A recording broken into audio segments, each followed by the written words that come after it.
Ini Rizky.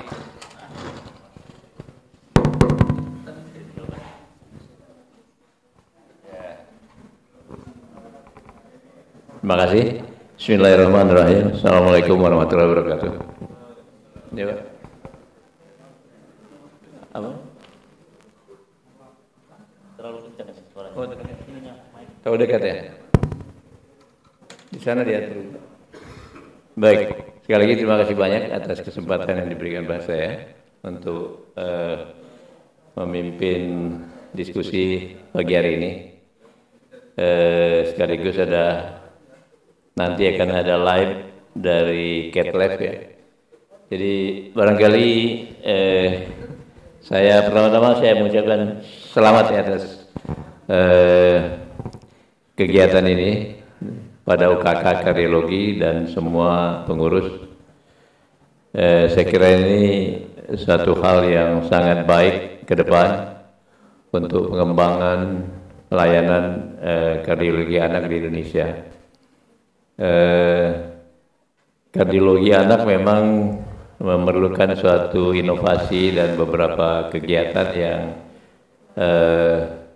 harus dilaksanakan oleh teman-teman semua nanti ke depan, karena masa depan pelayanan jantung anak di Indonesia saya kira terletak pada semua teman-teman yang ada di ruangan ini.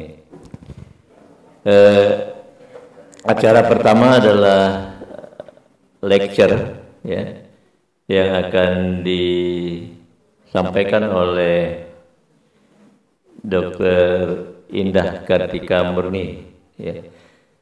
Nanti saya barangkali usul pada ketua KK sebelum kita mulai, tolong diperkenalkan dulu anggota-anggota baru di belakang sana. Kita banyak yang nggak tahu. Ada berapa orang yang baru? Anggota muda. Kalau yang udah tua nggak usah dikenalin lagi. Yang udah tua, bapak nggak usah lagi. Oh, bapak anggota termuda. Di belakang banyak peserta yang SP2 terutama. Yang dari Bandung dulu kali ya. Dari Bandung siapa yang hadir ya? Boleh ke depan sebentar. Yang dari Bandung? Belum sampai, Dok. Oh, belum sampai. Yang dari Jakarta, Dr. Julia, Dr. Wira mana? Ada berapa ya yang hadir? Boleh berdiri aja kali dulu. Nanti malam kita baru perkenalkan lebih ini. Nanti malam memang ada acara perkenalan, tapi nggak apa-apa deh ini karena takut supaya hubungannya jangan nanti kaku hari ini. Boleh ke depan aja sebentar, nanti kembali lagi. Ini dari Aceh, Takengon, Dr. Julia. Kemudian sudah mau selesai ya, Dr. Leli, Dr. Leli dari Lampung, Dr. Wira dari Kepulauan Riau. Oke, berikutnya dari Jogja, Dr. Trio. Selamat datang Pak Ketua BP.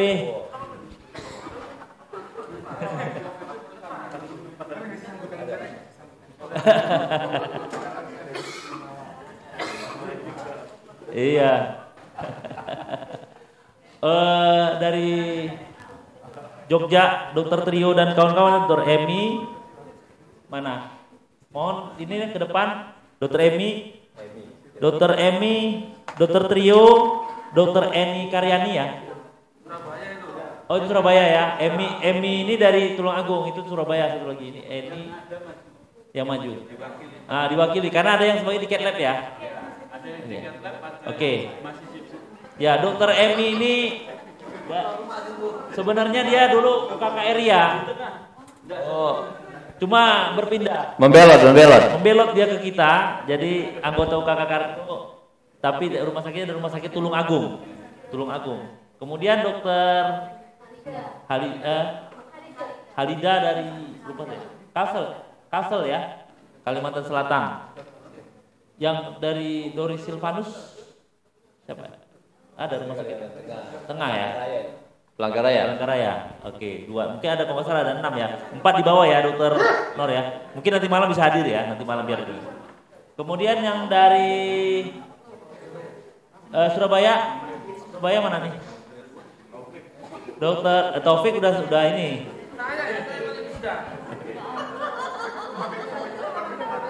Mana yang dari ini? 2 orang. Ada. 2 orang ya.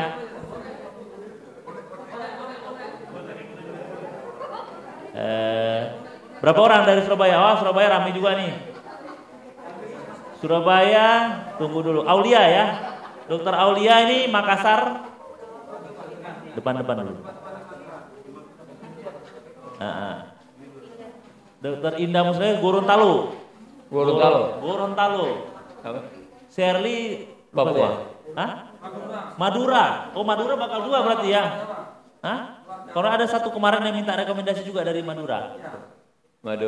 Kemudian dari dokter ini apalah ini yang dari Silvanus ya, lupa saya. Bangkaraya. Rupanya di Surabaya di sekolah. Oh, ya. Bukannya kemarin minta rekom ke UGM, kok jadi membelot ke Surabaya?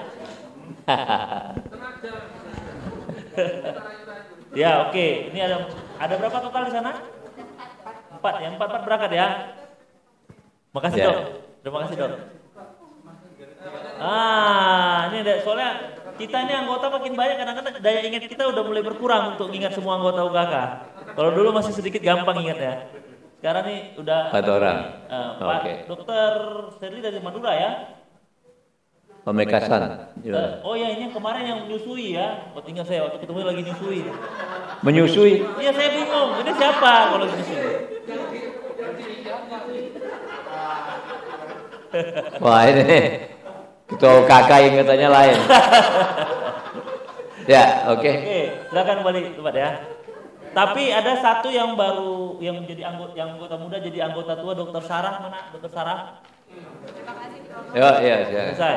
Ya, tapi kan baru jadi sebelumnya kan anggota muda. Belum hadir. Anggota muda jadi anggota tua. Udah. Jadi anggota penuh. Bakal ada ini salah nih. Oh, ada yang satu Dokter Hendra udah baru ya, Hendra. Anissa. Mana Dokter Hendra? Kalau Dokter Dewi udah kan? Udah pernah dikenalin. Siapa yang belum Julia mau? Belum. Julia masih anggota muda. Nah, Hendra. ini anggota muda sebelumnya jadi sekarang jadi anggota tua. Dari mana aja? Dokter Sarah RSCM. Ini bakal velo keluar negeri juga katanya. Kemudian yang dijanjiin Kemkes itu. Iya ya, masuk ya, Sarah ya. Janji aja itu. Janji enggak apa-apa. Dokter Hendra ini alumni UGM pertama. Bukan ya, Nadia yang pertama. Berarti yang kedua. Tapi hebat dia nih, sudah mengerjakan ASD PDA di Rumah Sakit Umum Klaten.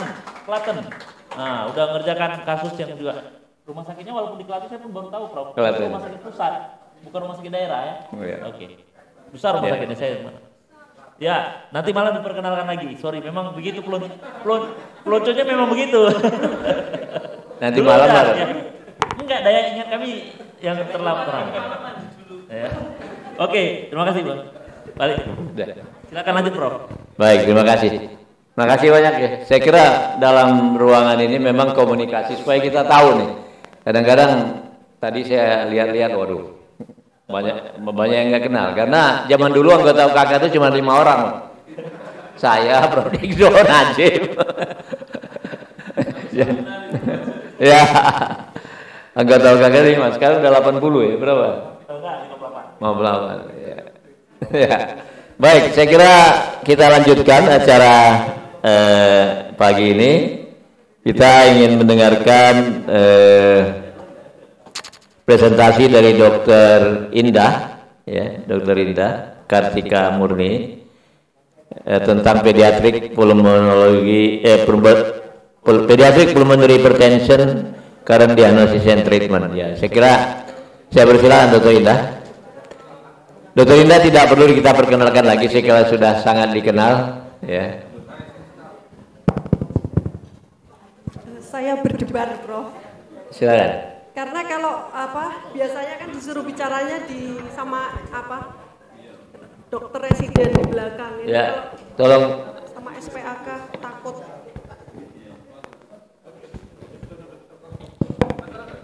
Slide saya bisa mulai. Mohon maaf nanti bila banyak-banyak salah. Mohon maaf nanti bila banyak-banyak salah. Mohon maaf nanti bila banyak-banyak salah. Audionya di belakang ada nggak?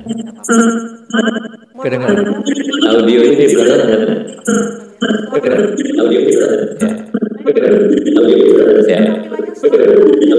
Ya. Ya.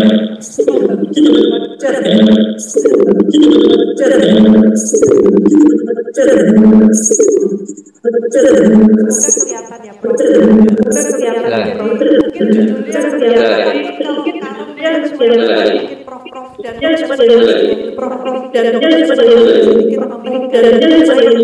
memberikan sharing terkait mengulangi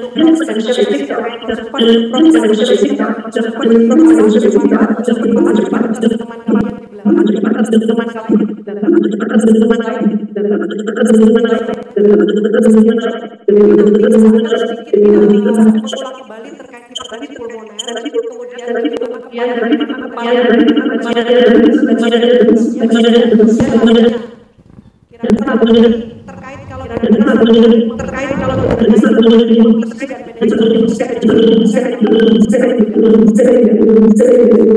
intinya seperti Prof mungkin sudah sangat tahu adalah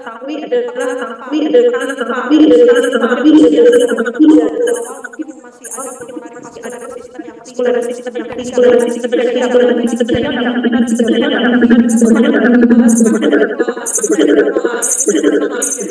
mm mercury sekarang 20 mm mercury kalau dia 20 mm mercury distribusinya lebih dari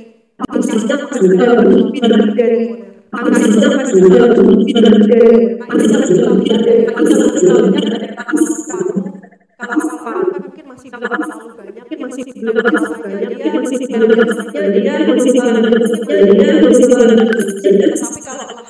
tapi kalau lahir biasanya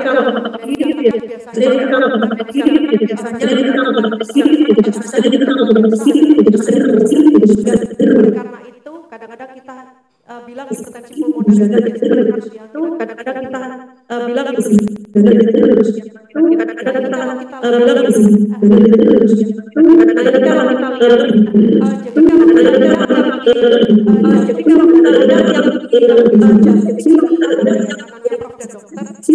jantung normal kalau kita lihat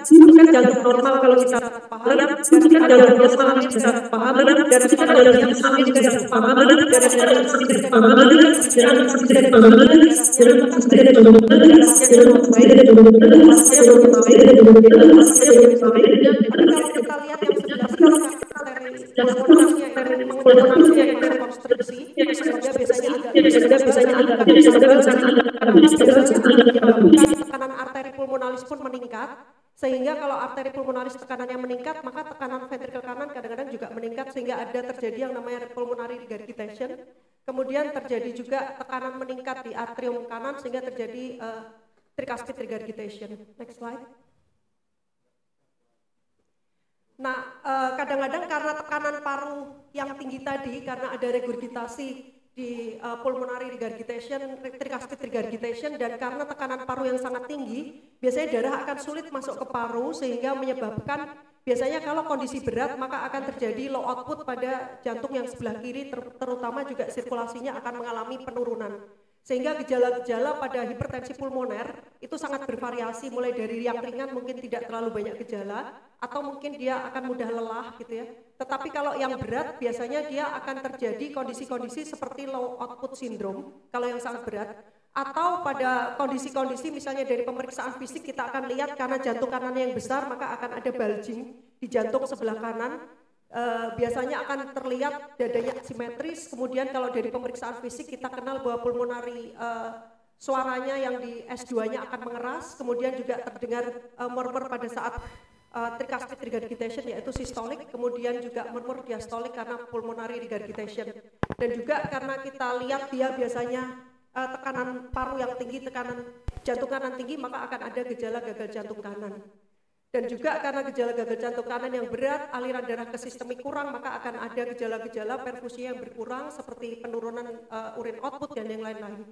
Dan desaturasi itu sebenarnya tidak terlalu terjadi pada pasien hipertensi pulmoner, kecuali dia mungkin ada shunting di intrapulmoner, shunting di daerah intrakardiak, atau kalau tidak dia ada shunting di PDA-nya yang terbuka, baru mungkin dia akan disaturasi. Next slide.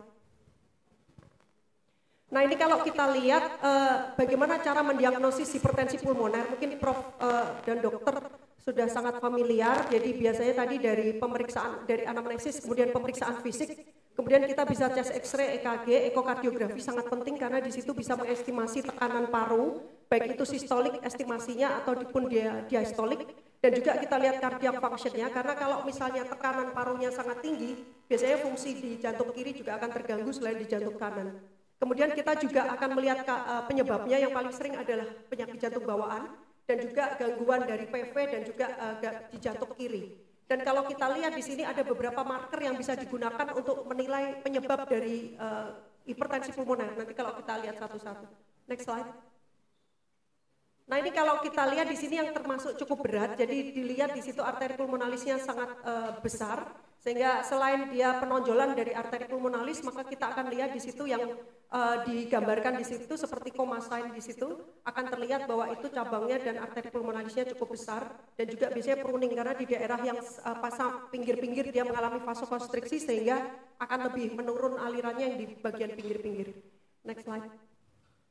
Nah kalau kita lihat di sini EKG biasanya karena jantung kanan yang besar maka dia aksisnya akan bergeser ke kanan sehingga akan ada right axis deviation, kemudian right ventricle hypertrophy. Kadang-kadang kalau sangat berat biasanya dia tipe tekanannya dari R tanpa S di V1. Next slide.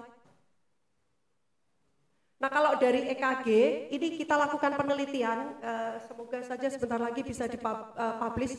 Kita lakukan penelitian, kita lihat EKG score untuk melihat memprediksi hipertensi pulmoner pada anak dengan ASD. Jadi karena kita sulit melihat kalau ASD itu semuanya kan ventrikel kanan, atrium kanan besar. Tapi kita akan lihat memprediksi apakah anak ASD ini PH atau tidak. Jadi kita ikutkan semua anak dengan ASD, kemudian kita lihat skornya ini. Ternyata yang kalau kita lihat di situ, yang memprediksi adalah QRS, kemudian P dan lain-lain. Nanti mungkin kalau sudah publish kita bisa share. Next slide. Dan ini cukup bisa memprediksi. Kalau misalnya ini eko, Bapak Prof sudah sangat paham bahwa ini IVC-nya biasanya dia harusnya normalnya saat inspirasi, dia kalau orang normal akan kolaps ya. Kemudian kalau saat hipertensi pulmoner dia biasanya kolapsnya akan berkurang di sebelah kanan sana. Ya. Next slide. Kalau yang ini RA-RV-nya, RV dan LV harusnya balance. Kemudian kalau kita lihat yang slide sebelah sana itu hipertensi pulmoner, pastinya yang bagian jantung kanannya besar. Kemudian ini tricuspid regurgitation, harusnya orang normal, mungkin kita akan lihat juga pressure gradiennya, biasanya dia tidak melebihi yang normal. Next slide. Mungkin nanti ada slide sendiri Dr. Rubiana kalau nggak salah terkait echo. Next slide. Ini biasanya kita ukur untuk melihat estimasi tekanan dari systolic pulmonary artery dari tricuspid regurgitation ditambah tekanan right atrium. Next slide. Kemudian kalau ini biasanya kita lihat dari parasternal long axis, kita akan lihat bagaimana besarnya RV, biasanya dia akan lebih besar dan kemudian dia akan lebih bulging ke arah ventricle kiri, sehingga biasanya akan menyebabkan low output di ventricle kiri, sehingga kadang-kadang biasanya dia ada gejala dengan, bila kondisinya berat bisa sampai shock. Next slide. Next slide. Nah ini kalau kita lihat juga sama, jadi dari gambaran ini kita akan lihat harusnya normalnya kan seperti yang di bawah itu LV-nya. Agak bulat gitu, tapi kalau dia RV-nya besar pasti dia akan tergenjat. Next slide. Next slide. Ya. Nah ini pulmonary artery biasanya kan ukurannya akan sama dengan aorta karena QP per QS biasanya 1, tapi kalau kita lihat di sini pulmonary hypertension menyebabkan dia PA-nya besar, jadi dia lebih besar daripada aorta. Next slide. Dari short axis. Nah kemudian kalau untuk mau lebih jelas, biasanya kan kita lakukan kateterisasi, biasanya ini merupakan diagnosis yang standar, dan kita harus hitung, idealnya memang dihitung PVRI dan juga parinya, untuk melihat, kemudian kita lakukan juga idealnya akut vasoresponder testing, jadi dia seharusnya diberikan tidak hanya pakai oksigen, idealnya dia juga diberikan obat-obat yang untuk menurunkan sebagai vasodilator, contohnya NO atau misalnya golongan yang lain. Tetapi biasanya kita jarang melakukan, kita hanya berikan oksigen dan kemudian nanti kita evaluasi. Di sini bisa untuk melihat bagaimana terapi yang bisa diberikan. Apakah nanti mungkin pada idiopathic pulmonary hypertension kita berikan calcium channel blocker, atau mungkin kita melihat apakah dia masih bisa dioperasi atau tidak kalau pada congenital heart disease, dan juga informasi untuk memberitahu bahwa prognosisnya pulmonary hypertension seperti apa. Next slide. Nah, kalau ini nanti dikatakan dia vasoresponder positif, biasanya dia kalau ada penurunan 20% dari mean pulmonary artery, dan kemudian dengan normalnya cardiac outputnya normal, maka ini bisa dikatakan dia mungkin masih berespon pada kondisi IPAH atau idiopathic dia pulmonary arterial hypertension. Mungkin Prof bisa memberikan calcium channel blocker. Next slide. Nah, ini bisa gede. Ya, kemudian bagaimana keparahannya kalau untuk hipertensi pulmoner? Next slide. Jadi kita akan lihat di sini, ini sebenarnya untuk menentukan bagaimana severitas ini akan menentukan juga bagaimana risiko atau prognosis dari pasien-pasien dengan hipertensi pulmoner. Secara umum intinya makin berat pasien tersebut klinisnya, maka dia akan menuju risiko kematiannya menjadi lebih tinggi. Dan biasanya kadang-kadang kita lihat dari hemodinamiknya, secara umum normalnya tekanan arteri pulmonalis kan kira-kira 1/4 dari tekanan aorta. Normalnya dicapai biasanya di usia kira-kira 3 bulan tadi. Tetapi kalau misalnya hipertensi pulmoner nanti kita estimasi ternyata dia tekanan mean pulmonary arterinya lebih dari 3/4 atau 75% dari tekanan aorta, maka mungkin itu dikatakan dia risikonya berat. Next slide. Nah, ini kira-kira gampangnya mungkin kalau kita lakukan biasanya severe berarti pulmonary artery pressure-nya kira-kira sekitar 60, kalau mean MPAP-nya dia sekitar 40. Jadi biasanya kalau kita MPAP maka kita ukur dari pulmonary regurgitation. Karena kalau tricuspid regurgitation biasanya kita dapat untuk yang systolic PA pressure. Next slide. Nah, kemudian apa penyebabnya hipertensi pulmoner? Next slide. Jadi hipertensi pulmoner, mohon maaf kalau terlalu kecil, tapi intinya hipertensi pulmoner kan dibagi menjadi 5 tipe. Yang paling sering adalah hipertensi pulmoner yang arteri, pulmonary arterial hypertension. Dan di sini ada macam-macam, ada yang idiopatik, ada yang heritable atau keturunan itu ya. Kemudian ada juga yang paling sering adalah yang berkaitan dengan penyakit jantung bawaan, selain juga penyakit sistemik seperti systemic lupus erythematosus atau HIV. Dan juga dimasukkan ke dalam kelompok ini adalah golongan-golongan yang PPHN. Jadi PPHN ini biasanya agak khusus karena PPHN seperti kita tahu kan, dia disebut sebagai PPHN biasanya setelah lahir. Memang pada normalnya anak-anak usia segitu tekanan parunya masih tinggi, tapi kalau ini gagal turun, seharusnya dia turun, maka itu dikatakan yang PPHN ini. Dia dimasukkan ke dalam kelompok 1. Kemudian kalau kelompok 2, ini yang disebut sebagai precapillary pulmonary hypertension. Kalau yang kelompok 2 ini left heart disease, dia contohnya misalnya kardiomyopati atau misalnya dia permasalahan di jantung kiri yang kemudian dia akan ada aliran backward sehingga menyebabkan hipertensi pulmoner. Kemudian kalau yang kelompok 3 adalah kelompok karena masalah paru. Kemudian yang kalau kelompok 4 ini karena tromboemboli, kadang-kadang kita sulit mendiagnosis karena harus menggunakan alat diagnostik yang tertentu. Kemudian yang kelima ini golongan yang kadang-kadang multifaktorial, yang dia banyak sekali masuk ke dalam kelompok situ. Contohnya congenital heart disease bisa dimasukkan ke dalam kelompok sana bila dia fontan fisiologi. Jadi kalau dia ada hipertensi pulmoner pada kelompok-kelompok univentricular repair atau fontan fisiologi, dia dimasukkan ke dalam kelompok 5. Atau pasien-pasien dengan Down syndrome yang dia penyebabnya bermacam-macam, ada congenital heart disease, kadang-kadang dimasukkan juga ke dalam kelompok 5. Next slide. Jadi secara umum yang paling banyak adalah kelompok 1, pulmonary arterial hypertension. Yang paling banyak di sini adalah congenital heart disease. Tapi memang kebanyakan ada juga yang walaupun tidak banyak, kita sering ketemu di sehari-hari yang sering tidak kita ketahui penyebabnya adalah yang di nomor 2, nomor 3 itu. Idiopathic dan heritable. Karena kita jarang memeriksa genetiknya. Next slide. Nah, kemudian kalau yang berkaitan dengan congenital heart disease, biasanya yang paling sering adalah kalau dia hipertensi pulmonernya sudah berat atau Eisenmenger syndrome. Kemudian biasanya akibat dari left to right shunt, atau misalnya dia hipertensi pulmoner yang terlambat terdiagnosis baru ketahuan, atau dia hipertensi pulmoner yang sudah ada tetapi kalau dikoreksi dia tidak berkurang. Itu namanya hipertensi pulmoner, biasanya post operatif atau post intervensi. Dan sejawat kita Dr. Nadia melakukan penelitian, next slide. Itu dia melihat survival pada pasien-pasien, next slide. Jadi melakukan penelitian di situ dilihat bagaimana survival antara pasien-pasien dengan hipertensi pulmoner dia semuanya hipertensi pulmoner, tapi kemudian sudah kita koreksi, kita operasi di rumah sakit ini atau dilakukan intervensi, ternyata yang masih menetap hipertensi pulmonernya itu sekitar 20% kalau nggak salah, atau 25%. Dan kemudian kita lihat bagaimana survivalnya, ternyata memang lebih rendah pada pasien yang menetap hipertensinya. Kemudian next slide. Kemudian juga fungsional untuk apa namanya, WHO kelas fungsional untuk hipertensi pulmoner, dia juga akan lebih rendah pada kelompok-kelompok yang hipertensi pulmonernya menetap. Next slide. Nah ini data set kita di antara 2016 sampai 2018. Terima kasih pada Dr. Taufik itu yang rajin mengumpulkan data. Dia staf baru kita, Prof. Dokter mungkin nanti kenalan juga di malam hari nanti. Jadi ini kira-kira hipertensi pulmoner yang kita kumpulkan antara tahun itu adalah sejumlah 340 anak. Dan ternyata memang di grup 1 itu ada 95% yang kelompok yang di grup 1. Dan yang kita lihat kalau idiopatik itu biasanya kita udah cek macam-macam nggak ada, tapi kita nggak bisa genetik, itu kira-kira sekitar 5%. Dan kalau untuk congenital heart disease dia biasanya sekitar berapa itu? Banyak ya, kira-kira tinggi. Kemudian left heart disease dia agak banyak, kemudian yang lumayan juga di sini adalah lung disease. Next slide. Nah kemudian hipertensi pulmoner ini kalau congenital heart disease, ternyata kira-kira penelitian kita ada sekitar 15% congenital heart disease yang sudah mengalami hipertensi pulmoner. Dan kemudian kebanyakan memang ini dia VSD ya, kalau cyanotic congenital heart disease pastinya dia yang aliran darah ke parunya berlebih. Next slide. Nah kemudian kita coba juga otak-otik, ini baru jadi 2 hari yang lalu, makanya kita nggak kirim slide-nya, Dokter Khalida, mohon maaf.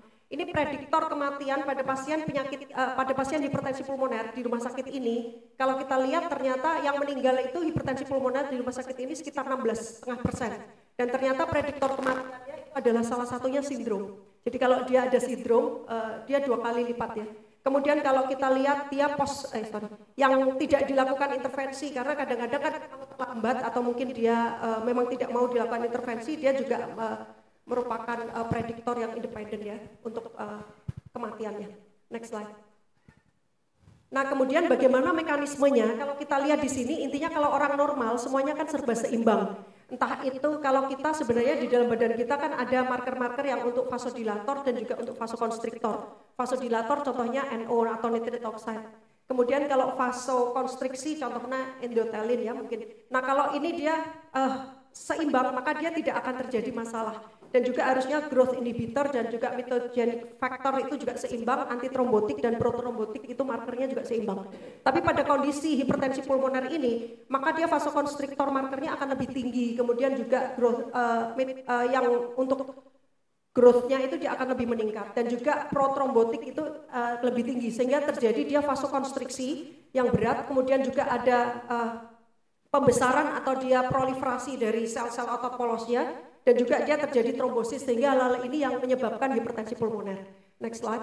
Jadi kalau kalau dokter nanti ingin meneliti misalnya S3 silakan nanti kalau di sini mau marker-marker itu biasanya dia akan terlihat biasanya NO-nya dia akan rendah kemudian sehingga vasokonstriksi, sel proliferasinya meningkat dan juga trombosis dan juga prostasi clean tromboxan semuanya bisa diteliti. Tetapi endothelin biasanya dia meningkat. Next slide. Nah kalau kita lihat ini mungkin terlalu kecil tapi nanti ada yang saya besarkan. Di belakang nggak kelihatan ya. Jadi mungkin saya besarkan aja next slide. Oh udah bisa ya udah nggak usah. Jadi ini sudah kita besarkan.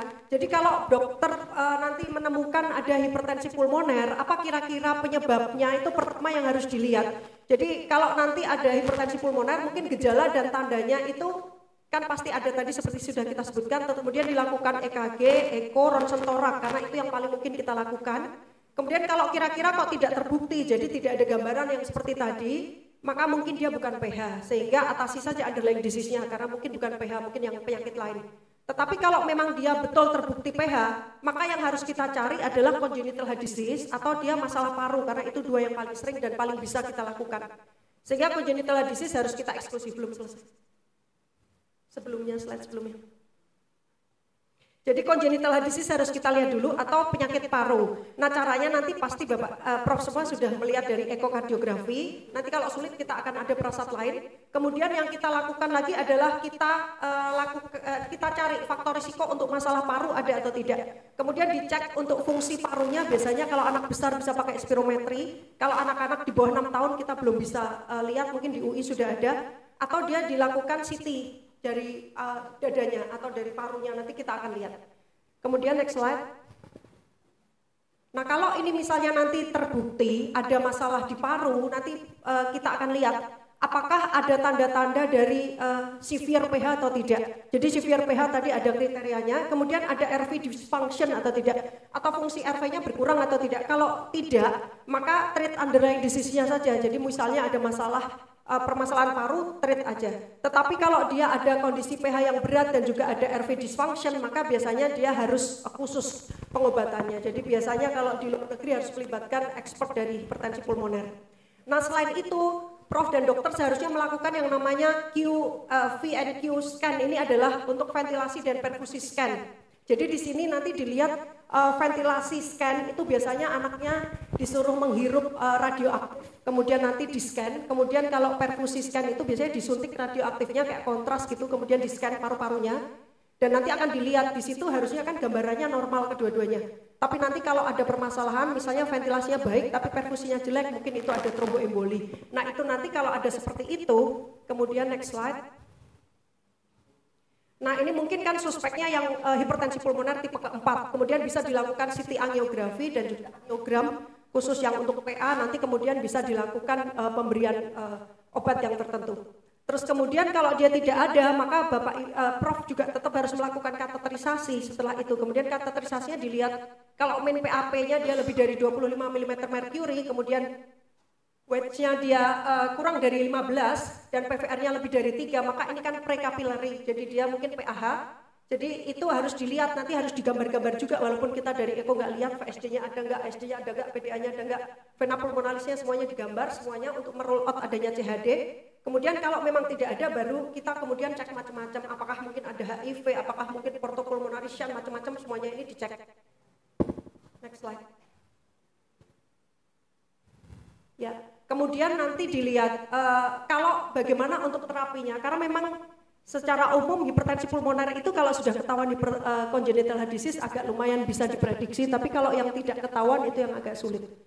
Nah kemudian nanti terapinya adalah harus targeted, jadi biasanya kita untuk mendilatasi dari arteri pulmonalis dan juga untuk mencegah agar tidak terjadi remodeling, karena hipertensi pulmoner di situ selain vasokonstriksi kan dia akan terbentuk pertumbuhan sel-sel itu ya, proliferasi dari sel ototnya, sehingga kalau bisa jangan sampai tebel. Kalau tebel sekali nanti remodeling dia sulit lagi untuk dikurangi.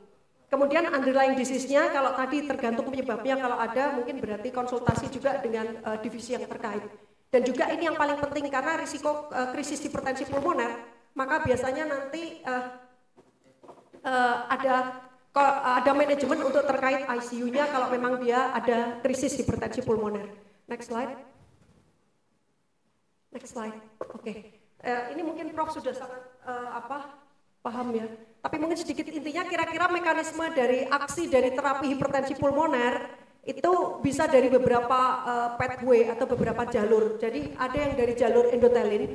Jadi kalau endotelin itu tinggi, intinya anaknya itu jadi smooth sel otot polosnya itu jadi konstriksi, sehingga maka ada obat yang digunakan namanya obatnya endotelin reseptor antagonis. Jadi gunanya dia untuk menginhibisi ini biar tidak vasokonstriksi. Jadi kalau nggak vasokonstriksi, nggak proliferasi, maka dia akan jadi turun tekanan parunya.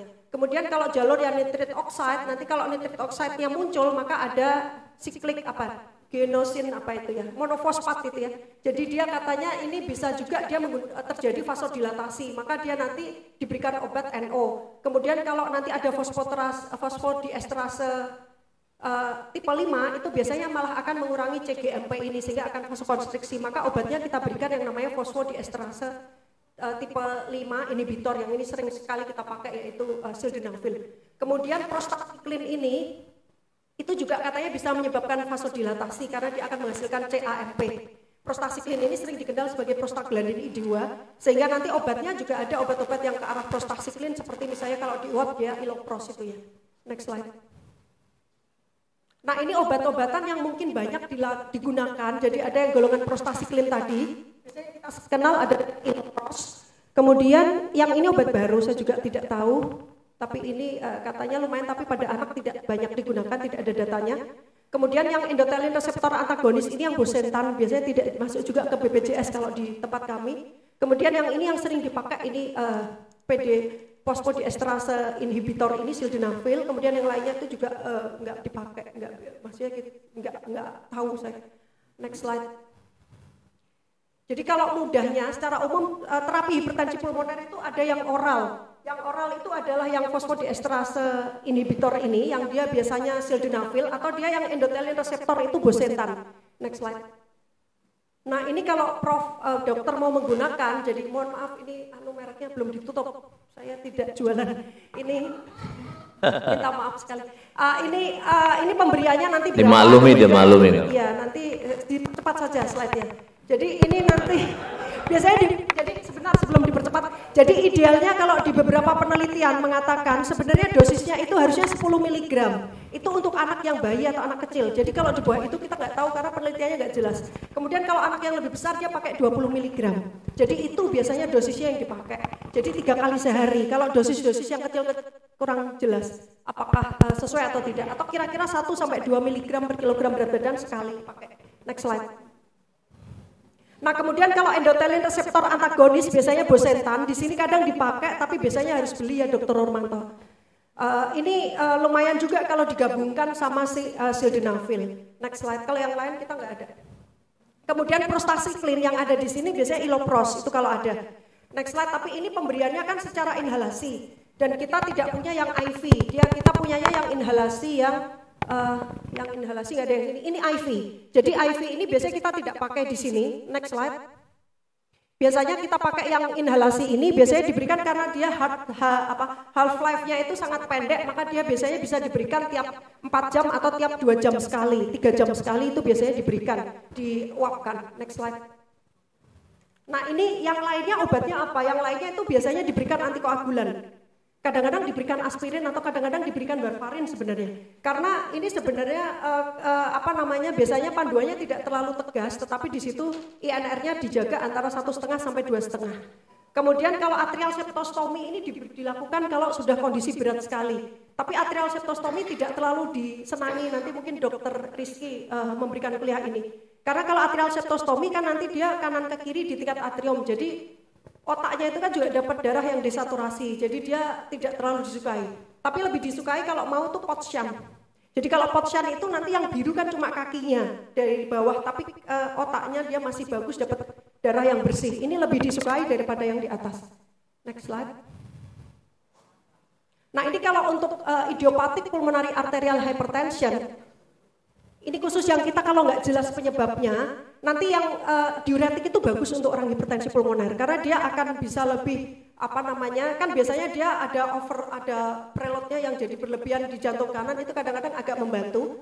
Oksigen diberikan untuk menjaga saturasi, idealnya cut off-nya katanya minimal 90% kalau bisa dijaga. Kalau misalnya diberikan oksigen itu akan lebih baik 90%. Kemudian antikoagulan diberikan, digoksin itu memungkinkan diberikan idealnya.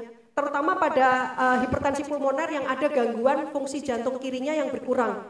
Karena dia tekanannya paru tinggi sekali, kemudian aliran darah ke kirinya jadi berkurang, jadi dia hipoksia, kadang-kadang dia fungsi jantungnya berkurang, maka kadang-kadang diberikan digoksin cukup membantu. Kemudian dia harusnya dilakukan ini, acute vasoreactivity testing tadi di CAT tadi, diberikan sebenarnya idealnya tidak cuma oksigen, tetapi diberikan seperti NO tadi. Kemudian kalau hasilnya dia positif itu maksudnya dia turun tekanannya tadi lebih dari 20%, atau kira-kira kalau dibilang MPAP-nya turun lebih dari 10 mm merkuri dan juga rata-ratanya itu di bawah 40 mm merkuri, maka dokter bisa memberikan ini calcium channel blocker. Kalau dia berespon baik teruskan.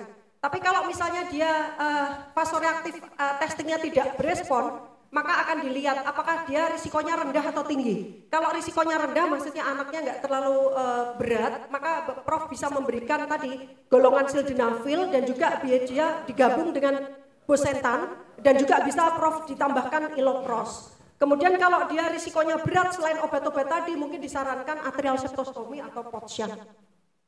Next. Nah kemudian yang penting lagi, karena biasanya pada kondisi-kondisi dia di ICU, itu hipertensi pulmonernya kan kadang berat sampai krisis.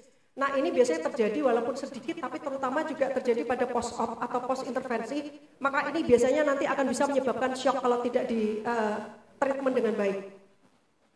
Jadi intinya, pada hipertensi pulmoner yang berat sekali, kan dia RV-nya jadi disfungsi, sehingga kardiak output yang di jantung kanan itu juga akan berkurang karena tekanannya tinggi sekali. Dan akhirnya aliran darah ke paru kan berkurang, sehingga aliran darah ke paru berkurang, pasti aliran darah ke kiri juga berkurang. Dan juga dia karena ada tekanan parunya tinggi sekali, kadang-kadang PFO dulu waktu lahir kan setelah itu menutup dari arah kiri. Dia akan terbuka lagi karena tekanan yang atrium kanan lebih tinggi daripada atrium kiri, maka ada PFO terbuka atau mungkin PDA-nya membuka, maka dia akan shunting kanan ke kiri, jadi tambah lagi hipoksemia. Maka ini bisa menyebabkan LV dysfunction tadi, sehingga dia kalau makin berat, outputnya berkurang, maka dia jadi sistemik perfusinya jadi jelek atau shock. Sehingga biasanya ini obat ini bisa diberikan, preload bisa diberikan walaupun nggak banyak-banyak, inotrop. Next slide. Next slide. Ya, kemudian pulmonary vasodilator diberikan dan kita idealnya menjaga tekanan arteri pulmonalis PVR ya, resistensi pulmonal dan juga resistensi sistemik itu idealnya dijaga seimbang. Next slide.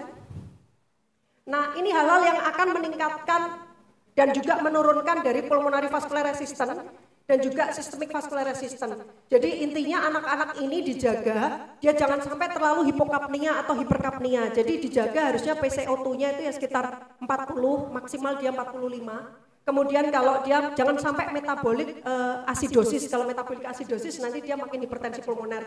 Idealnya dia dilakukan metabolik alkalosis, jadi dibikin alkalosis. Kemudian nanti PEP-nya mungkin dijaga, dia nggak terlalu tinggi ya, cukup. Kemudian next slide. Nah ini, sebelumnya hilang ya yang bulat. Sebelum, nggak ada ya yang bulat gede itu. Ya sudah, tapi harusnya ada, mungkin ada 2 slide mungkin yang hilang.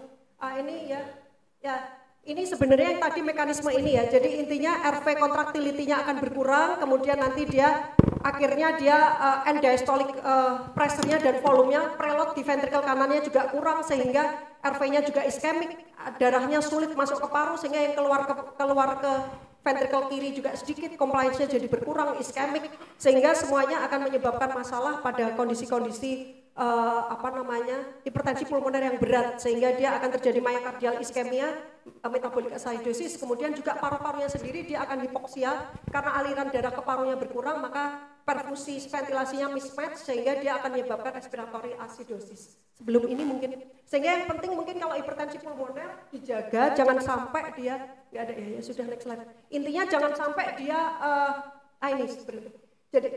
Jadi jangan sampai dia stimulasinya itu terlalu berlebihan. Kalau bisa dia minimal handling, karena kalau nyeri sekali dia hipertensi pulmonernya memberat, hipotermi, suctioning hati-hati, biasanya harus diberikan fentanyl dulu baru disuction kalau dipicu. Kemudian asidosis jangan, karena dia harus dibuat alkalosis sedikit. Preloadnya jangan berlebihan tapi jangan kurang. Kemudian nanti kalau perlu kontraksinya diberikan low dose dobutamin, milrinone baik ya, kalau punya levosimedan bagus. Kemudian vasopresornya sedikit, NA-nya dikasih, dan kemudian diberikan nitrate oxide bila memungkinkan. Next slide. Sepertinya ini sudah selesai, mungkin terima kasih banyak Prof. Intinya kalau hipertensi pulmoner kita ketemu, kalau dia congenital heart disease agak lumayan. Tapi kalau dia sudah ditutup, kadang-kadang tadi 25% dia masih menetap hipertensi pulmonernya. Ada yang dia membaik, ada juga yang tetap hipertensi pulmoner. Justru sildenafil itu atau obat-obat hipertensi pulmoner biasanya diberikan setelah post-op. Jadi bukan sebelum post-op, karena kalau sebelum post-op dia kadang-kadang akan sangat menurunkan pulmonary vascular resistance, gagal jantungnya berat. Kecuali memang buktinya dia ada bidirectional shunt atau dia PVRI-nya lebih dari 8 atau lebih dari 6, itu baru dokter berikan. Tapi kalau tidak, biasanya dia anti hipertensi itu biasanya diberikan pada waktu setelah dia